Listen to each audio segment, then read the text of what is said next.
So, good day everyone. So, karon mag-perform ko Lab 5. So, gagamit na ako is MongoDB Compass.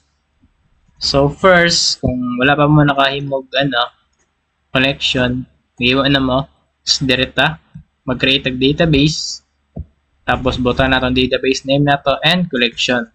So, in my case, nag-imo naman ko sa collection na ako is students. Tapos, next is mag-insert ta og data. So, add data kini and insert document. So, in my case, nag-insert ako document. So, na ako direct, kina akong i-insert. So, pakita na ako sa inyo.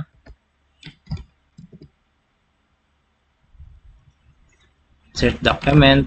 Dari naman ibutang ang imuhang document na insert. So, na dire. Next is mag-demonstrate na sa tag reading data with the condition. So, dun sa ito, makatutuloy sa filter. Sa ito, course BSIT. Yan find.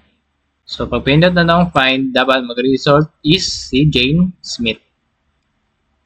So, kita na to si Jane Smith.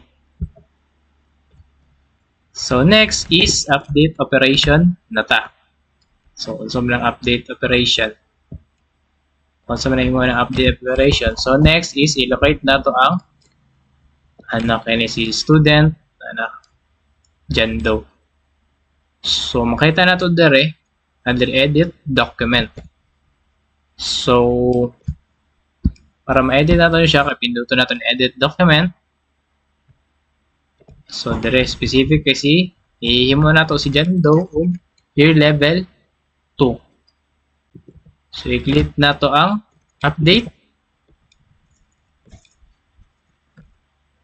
So, as you can see, ang record na to is na-update sa year. Ang record ni John Doe is na-update niya sa year level 2. Next is ato ang CRUD operation, ato ang delete operation. So, yan sa ato dire kang Mark Lee.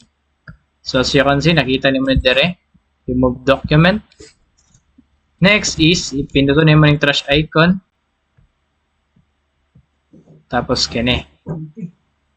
So, ang delete. So, as you can see, nawala na si Mark Lee. Just leaving only 2 students na lang.